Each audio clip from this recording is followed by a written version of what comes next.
So, as I mentioned, UI is something that is not exactly the most interesting part, but there are some things you can do to make it at least look fine and behave in a predictable fashion. There's some conventions that people usually expect for UI.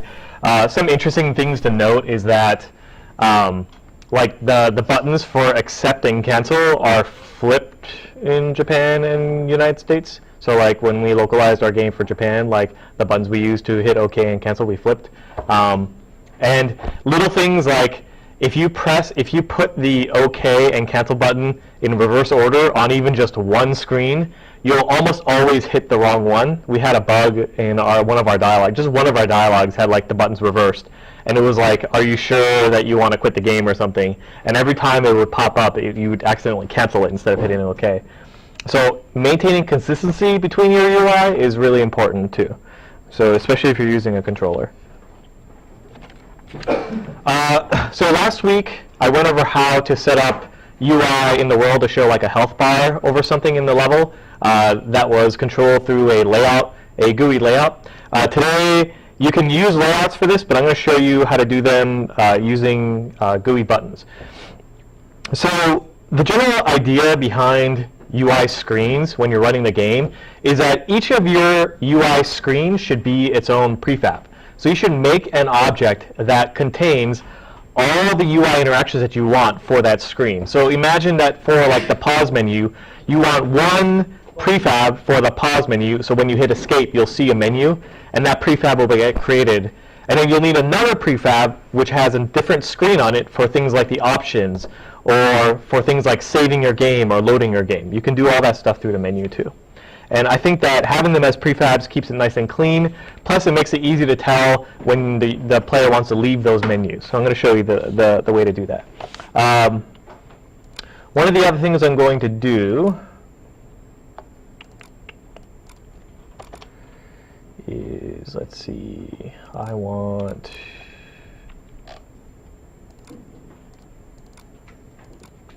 going to actually use, I have an art pack here somewhere. No. Somewhere in here.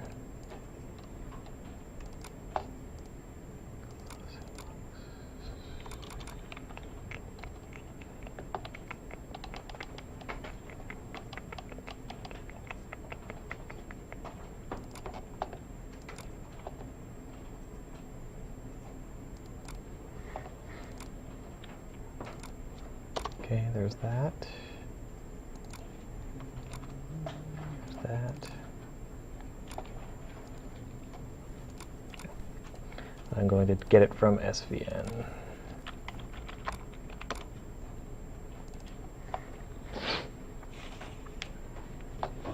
So while I'm going to start downloading the art assets, and I'll show you how to set it up without any interesting art yet.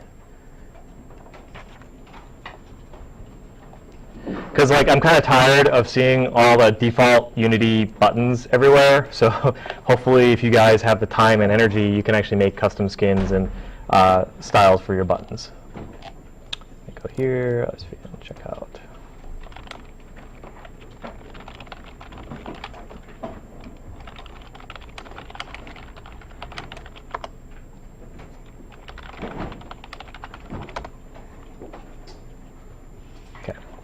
All right, so the first thing that I think will help a lot, I'm going to show you guys how to make an in-game menu, and then I'm going to show you a front-end menu two different ways. So I'm going to show you one way, which is to have the front-end menu in your main scene, and then another way, which is to have that front-end menu in a different scene, and then load your game when the player clicks start. So the first thing that I'm going to set up is I want to set up my scene. I'm going to set up a pause menu, and for me to set up a pause menu, I kind of just want something in the game that's moving to make sure that I'm actually pausing the game. So let me just make something real quick. Make a cube here. So this guy's going to be my cube. I'm going to also import in Playmaker.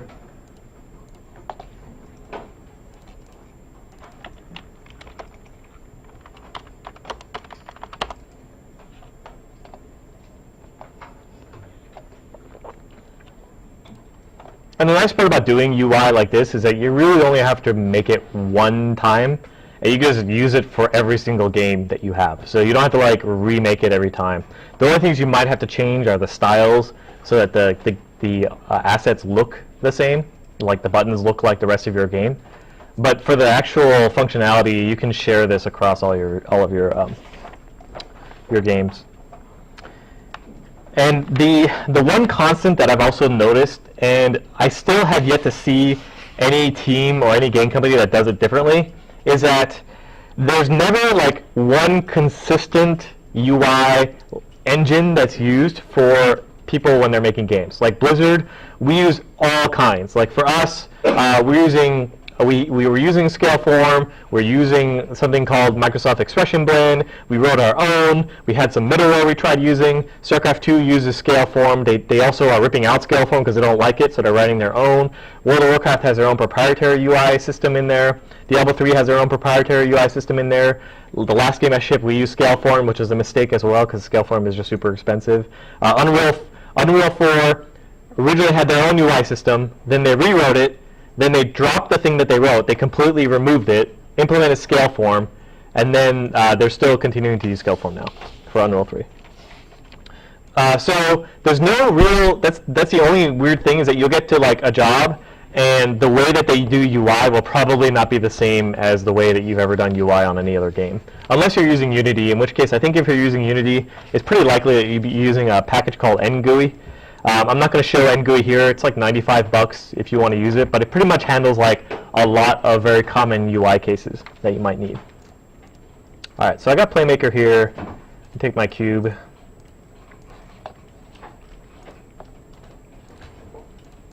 I'm just going to set up my cube to move.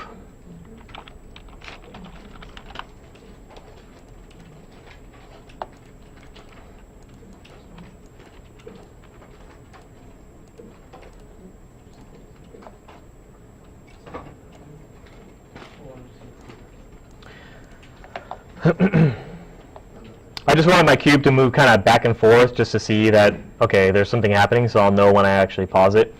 Cool. So the first thing that you're going to need for your in-game pause menu is you need something that manages like the key presses that the player will be hitting to bring up that menu. So I think I'm going to make a game object. I'm going to call it the menu manager. This is going to kind of be the entry point to all of the other UI. Maybe escape brings up the pause menu, or hitting F10 brings up your friends list, or maybe the options screen, or hitting F9 brings up your stats, or hitting tab brings up all your score for that game. Whatever it is that you want to bind to a key, you can do it through this menu manager. And right now, this menu manager is going to have an SSM on it. And I'm going to say waiting for key press. And here, I'm just going to have the escape key create a screen for me. So I'm going to say when I hit escape, I'm going to open up the pause menu like that. And then I'm going to say pause menu open is my new state. Like that. So when the pause menu is open, I actually want to make an object in the level that's a prefab that has the buttons that I want to show up as a pause menu. So this is all I need for my menu manager, actually. I'm going to do this for now.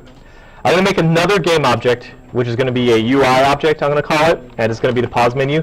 This thing is going to become my prefab, and by default, it's not going to exist in my level. I'm actually just going to make this prefab when the player hits escape so that it shows up, and that way I can also destroy it, and when I destroy this pause menu, the menu just goes away, it closes, which is a nice and clean way to kind of handle all those interactions.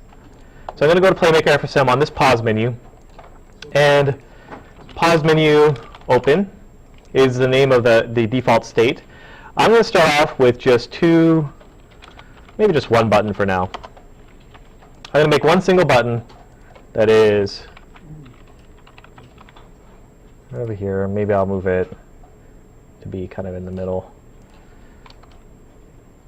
And the other thing I want this button to do is I want to close the pause menu, because the behavior I want first is I hit escape, it pauses the game, When I click this button, it's going to unpause the game and close the menu. So call this one close menu.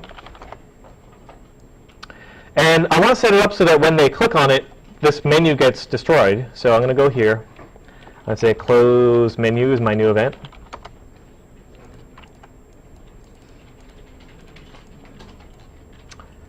So I click close menu. The only thing I want to have here is I want to actually go into close menu state, and then I'm going to call destroy self. Cool. And how do I actually pause the game? Well, that's just setting the time scale. So when this pause menu is open, I'm going to call set time scale. Time scale. Scale time. I'm going to scale it down to 0, like that. And when I go to close the menu, I'm going to set it back to 1. All right. So by default, this menu is going to be active as soon as I start the level. So I'm going to make a prefab out of it. But I'm going to just prove that it works first. So I'm playing the game right now. Cube is not moving. I close menu, and the cube starts moving again. So and this pause menu goes away. So I'm going to make a folder here. So you set time scale to 0 first, right? Yes, before I destroy the object, yeah. Okay. Here, it looks like. Yeah, so set timescale there. So I make a new folder here. This one's going to be called prefabs. I'm going to make this UI menu into a prefab here. I'm going to delete it from my screen, my scene here. And now I'm going to go to my menu manager. And my menu manager, when I open up the pause menu, I'm going to just make that prefab. I'm going to call create object.